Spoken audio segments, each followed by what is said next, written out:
Welcome to our weekly discussion of all things current in California politics. I'm Walt Gray. Joining us this week, reporter Emily Hoeven, a political expert for CalMatters.org. Emily, welcome. The gun violence in San Jose during this past week. Let's look ahead on this. The Attorney General's race coming up. How will this affect, another shooting affect this? I think that with this recent surge in gun violence that we've seen during the pandemic, it's really reignited this debate around public safety in California. And you're seeing that even in cities like Oakland and Los Angeles, which slashed some of their police budgets after George Floyd's murder, but actually recently are reinstating some of those cuts, restoring them because of the surge in violence that they're seeing. And when it comes to the California Attorney General race, I think you're going to see a lot of that debate really focus on public safety on the streets. You have Sacramento District County Attorney Emily Hoeven, who is running, and she recently sued the governor's administration for a policy that would, give 76,000 inmates the opportunity to be released early. You contrast that with Rob Bonta, the current Attorney General, who actually authored a bill that was passed by the state Senate this week that would eliminate cash bail for some criminal offenses. So that's really going to set the stage for a big debate. So let's talk about unemployment, another big subject here in the state. 100,000 jobs have been added in California, yet the unemployment rate has stayed the same. So people are not necessarily getting back to work in droves. Why is that?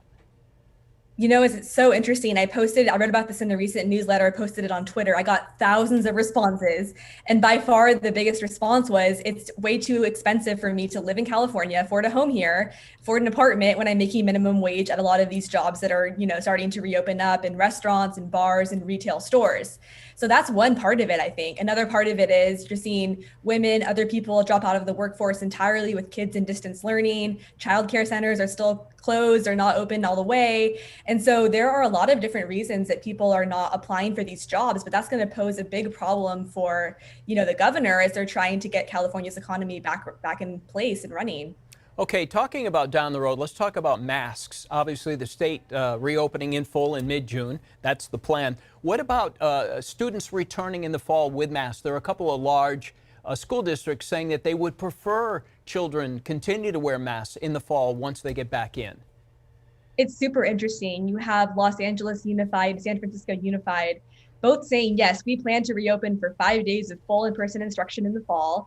But both of the teachers unions there have suggested that they would want students to wear masks and they would want to maintain really strict safety protocols for the reopening. And so for me, that really begs the question of, is the governor, are lawmakers going to take a really firm stance on this and say, no masks are allowed because the whole state doesn't have to wear them anymore? Or are they going to do what they did, this whole past year with the school reopenings and kind of allow each district to negotiate that with their own unions, which could result in a bunch of different policies. And I think it's going to be a really, really interesting touch point in this upcoming debate around, the governor and schools and all of that. Yeah, all of that. A lot to consider. Okay, Cal Matters, a nonpartisan news organization explaining California policies and politics. Find their work at calmatters.org. You can also sign up for Emily's newsletter there. Emily, thank you. Thanks for watching.